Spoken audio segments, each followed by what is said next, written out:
Good morning. It is Friday, the 27th of February. I'm Maeve McMahon, and this is Europe Today, your daily dose of European news and analysis, live here on Euronews. Coming up, Viktor Orban has sent a letter to Brussels. The Hungarian Prime Minister has told EU Council President Antonio Costa that he understands he caused, quote, political difficulties this week when he vetoed a €90 billion loan for Ukraine. He says he's open to, quote, finding practical solutions. Hungary wants the EU to send a fact-finding mission to the Druzhba pipeline at the centre of a political storm. For more on this moving story, I'm joined here in the studio by our EU News editor, Maria Tadeo. So tell us about this letter. Good morning. Yes, it is a letter that adds some nuance now to the spat, of course, which is now escalating in European politics. Yesterday in public, Prime Minister Orban, in the context, of course, of an election, it's important to remember the Hungarians were headed to the polls in April, once again attacked President Zelensky, saying that he is flat out lying, that the pipeline is not broken, that as a result of the halt in transit, that means that energy prices could go up and the Hungarian people will be punished for it. Of course, he also said that he is going to reinforce security around strategic assets. We should note that Ukraine has not attacked Hungary directly or indirectly, even during the war. But of course, all of this is being played up in the context of this election. Having said that, behind the scenes, Orban did send a letter to Antonio Costa, which we have here, in which he acknowledges, as you said, that this Hungarian double veto has created political difficulties for the EU. Remember, there is a sanctions package against Russia at play, but also a loan to which Hungary will not participate and has no financial obligation to, that is being blocked by Budapest too. So in this letter, he says Hungary is ready to constructively engage in all efforts to return the transfer of oil to Budapest. He also says that Hungary supports the idea of a fact-finding mission. This is not surprising because, of course, Euronews this week, we reported that this was an idea floated already on the Monday, that inspectors could go on site just to check out and figure out what's going on with this pipeline. The Hungarians suggest that experts that are delegated, so vetoed in some way by Slovakia and Hungary, could go and see exactly what is the status of the Druzhba pipeline. It seems like a possible solution, but I should note that the Ukrainians were not very keen at the start of this week. They said they needed to ask for permission. Certainly, the Ukrainian foreign minister told that in a meeting on Monday. And of course, this is an active war zone. It's not clear that Ukraine would allow this immediately, considering obviously the complexities and the complications on the ground. So, okay, but then what, Maria? Well, that's a very good question. Well, there's two focus points at this point. One is to look at the alternatives, and Croatia is emerging as a big player. Obviously, it's a big business opportunity too for the country, the transport of oil. The Croatian operator Janav said this week that it has capacity to supply both Hungary and Slovakia. They also say that 7 tankers will get to Hungary by the end of April, but there is a catch. All of this is non-Russian oil. And for the Hungarians, that's a problem because they won't pay the price. They pay for Russian oil, which is cheaper to some of the alternatives in the market. At this point, the Croatians, they say they need to figure out whether or not they can carry even Russian oil because there are sanctions in place from both the EU and the US. The other point perhaps is money. The Hungarians have applied for a loan for defense to the EU. Most of the funding is frozen, of course, because of the issues over rule of law. So perhaps if they get an indication that money could flow, they could step back from this maximalist position. Okay, Maria, you mentioned as well Croatia. You'll have an exclusive interview with the Prime Minister Plenković right here on Europe Today on Monday, so stay tuned for that. Maria, thank you so much for those details. Well, this Hungarian veto and, of course, the ongoing war in Ukraine is making EU leaders nervous this week, especially given the full-scale war has now entered its 5th year. For the view from Estonia, a country that borders Russia, I sat down with Prime Minister Christian Michal, a fluent Russian speaker. I started by asking him why Vladimir Putin was agreeing to peace talks while bombing civilian infrastructure in Ukraine.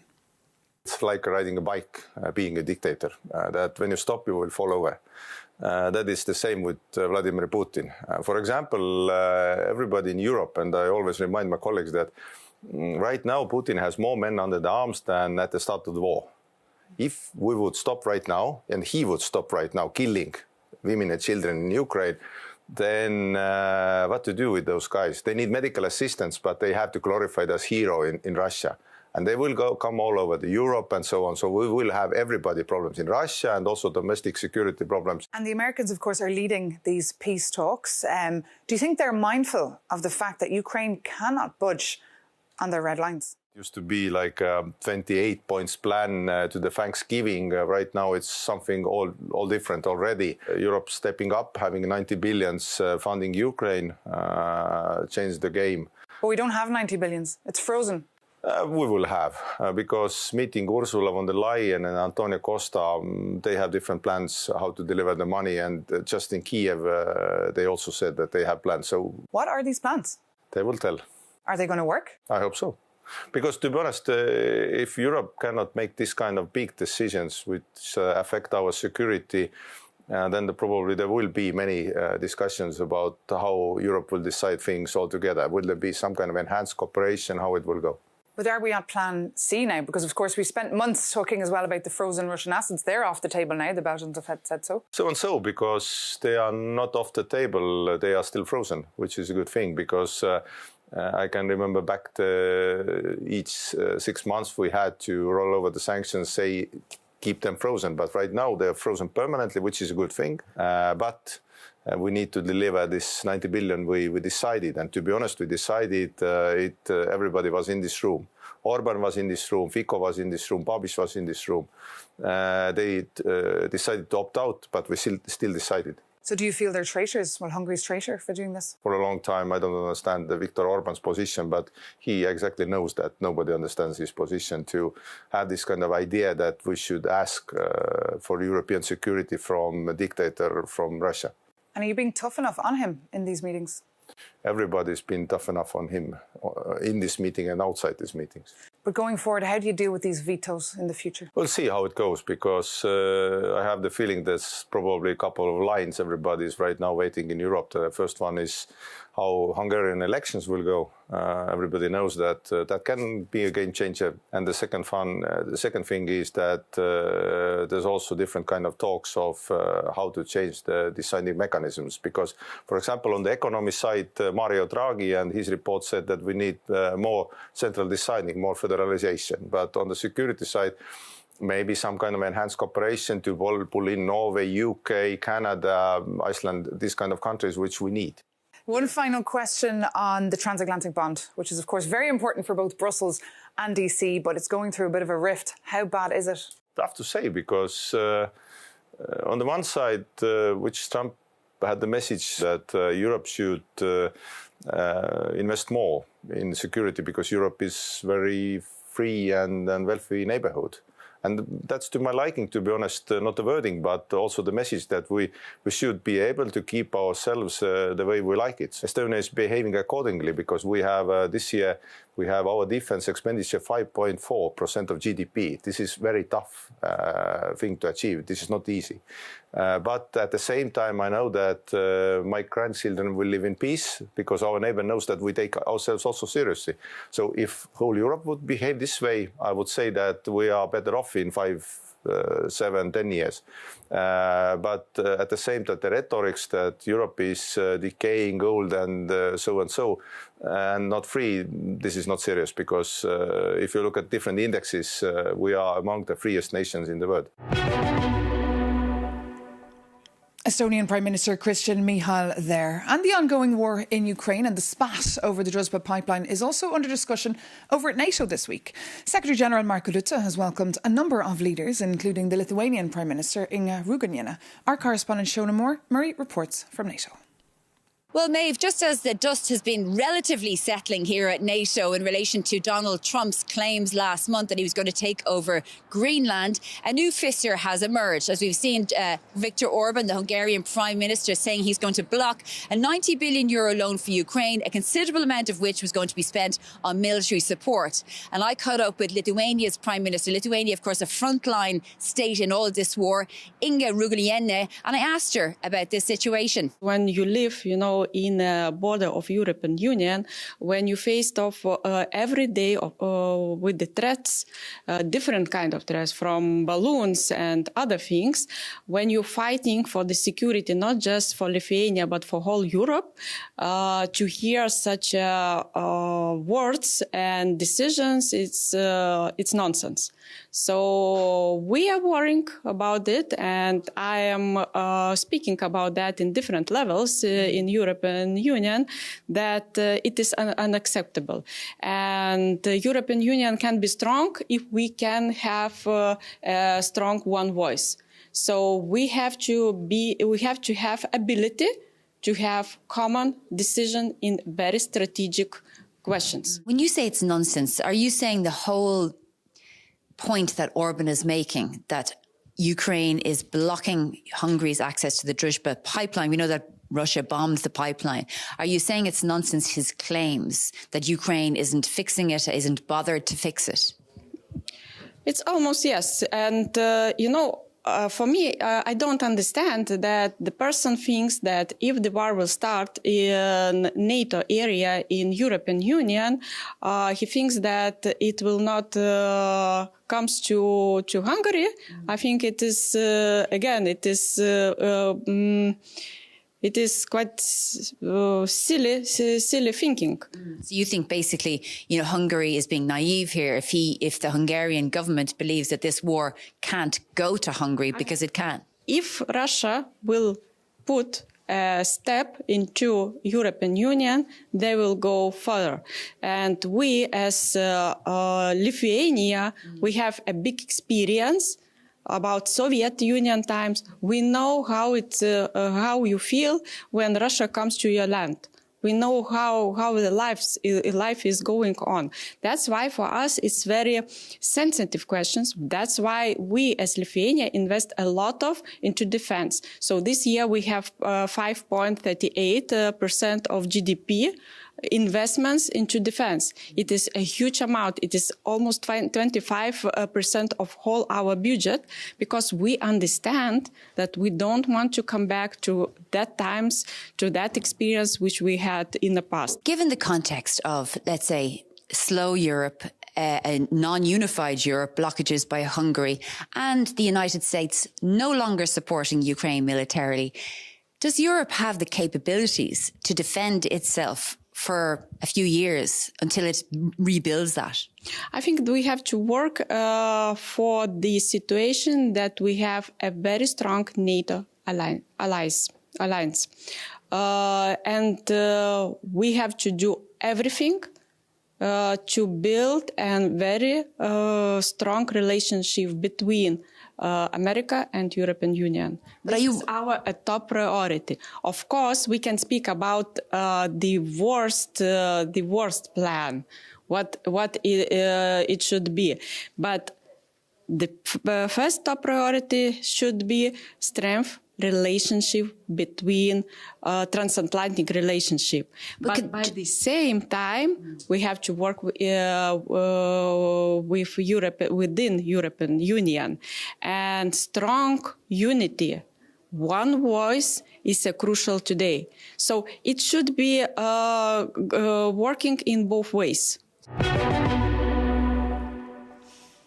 Shona Murray reporting for us there. Now, moving on, in other news, the European Commission has endorsed a citizens' initiative that aspires to guarantee access to safe abortion for every woman in Europe. Brussels says EU members may use EU funds voluntarily to finance safe abortions, but fell short of ensuring access across the EU. The campaign did manage, though, to clinch over 1 million endorsements and the nod from the European Parliament. Jakob Yanis fills us in. Over 1 million signatures are quite a number. And the My Voice, My Choice campaign recently collected them to ask the European Commission for EU money for accessing safe abortions in other member states. And responding to this European Citizens' Initiative yesterday, the European Commission noted that health policy is a national matter and there will be no extra money allocated. However, and that's new, the member states can voluntarily use existing EU money to cover the costs. But wait a second, what is this European initiative about? Let's take a look. This democratic tool allows everyday citizens to formally ask the EU to propose new laws, no matter where they stand politically. However, to succeed, an initiative needs at least 1 million valid signatures from a minimum of 7 member states. And for the My Voice, My Choice campaign, organizers got over 1 million verified signatures from 19 different countries. And among them were Hungary, Malta and Poland, so countries with highly restrictive abortion policies. Then, the European Parliament must discuss the proposal, and following that debate, the European Commission is legally bound to respond. And it has then 2 choices: either propose a new law, or publicly explain why it will not do it. So is that initiative actually useful? The answer is yes, but it's not a magic wand. Campaigns like Right to Water have genuinely resulted in revised EU laws, improving drinking water standards. Yet only 14 campaigns, or about 1 in 10, have ever gathered the required signatures. And even then, success isn't guaranteed, as the Commission always retains the right to refuse new legislation.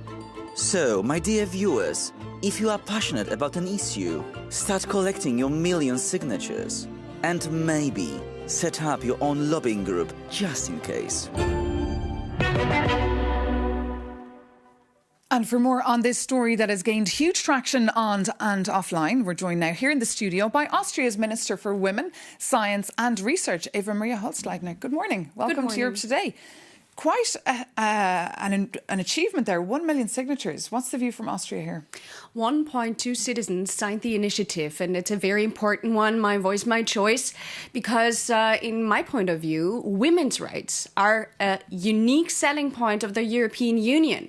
It's one of our huge differences to other global parts of the world, and so to strengthen women's rights is very important for us, for our democracy within the European Union. And this campaign argued that 20 million women currently do not have access to funding for a safe abortion. Do you think a more harmonised look at this in the 27 EU states could be a good idea? We know that health issues are always very important for European citizens when we look at surveys, for example. So it is a first step, the answer of the Commission. But in the future, maybe we can take a lot more steps towards saving and supporting women's rights in the European Union. And yes, the access to abortion is one of the fundamentals, most fundamental women's rights. And in Austria, you've declared war on violence against women and girls. How are you implementing your plan in a world run by men? We have a national action plan against violence against women and girls, and every ministry in Austria supports this national action plan, and we worked together. So also the Ministry for Interior, for example, the Ministry for Education, also the male colleagues support this national action plan, and I think this is very important because we also need men's support for women's rights. And of course, Women's Day coming up very soon. And just a final point on attracting scientists to the European Union and to Austria, this Choose Europe slogan, is it working? Because of course, a lot of scientists are leaving Trump's America currently. On the one hand, it's a very sad issue that researchers have to leave their research institutions, for example. But on the other hand, as Europe, we need to be attractive. We need to still be a safe haven for science and research. And so Austria supported the Choose Europe for Science initiative.